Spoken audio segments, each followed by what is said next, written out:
What was the feelings on the base in '46? Had to have been pretty easy going since the war was over. Well, really, for us, the war wasn't over. That's the misnomer that I think a lot of people have.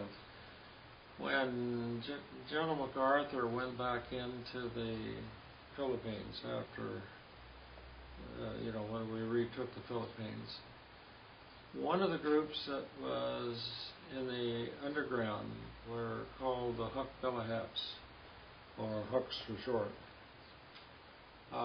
He ordered that they would lay down their arms and disband.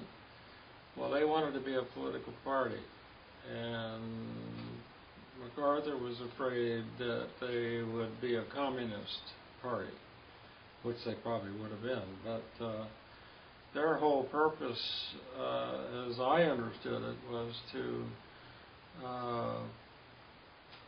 run their own candidate in the elections, but they also were for land reform, so that the peasant farmers could eventually own their own land instead of having a landlord, type.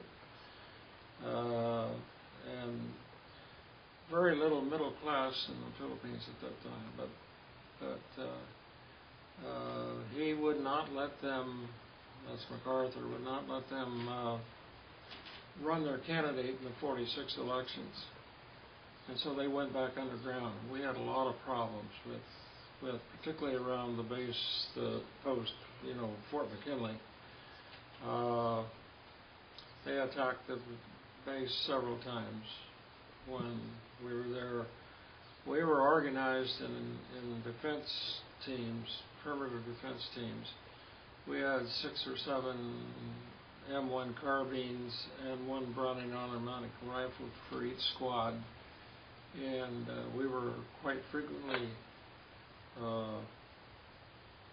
called out for alert duty, so to speak.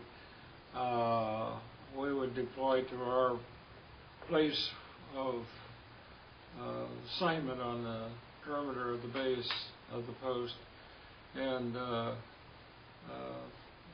quite often short firefights resulted.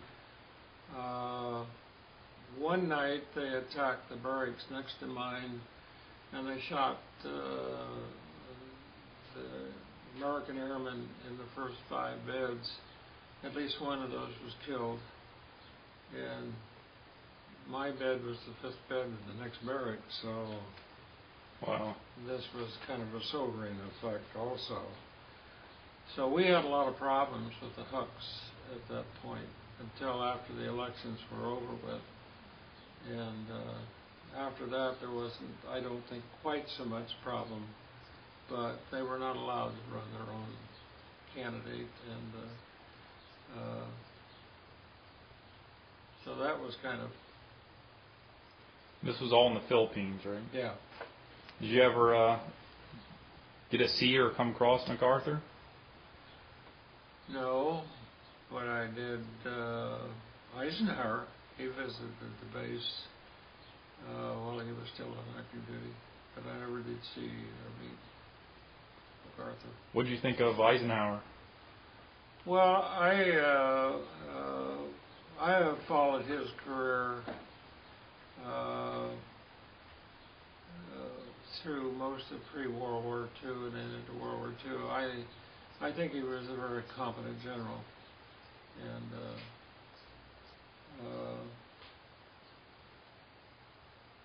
well, I'm not certain. He may have even been stationed under MacArthur in the Philippines before the war.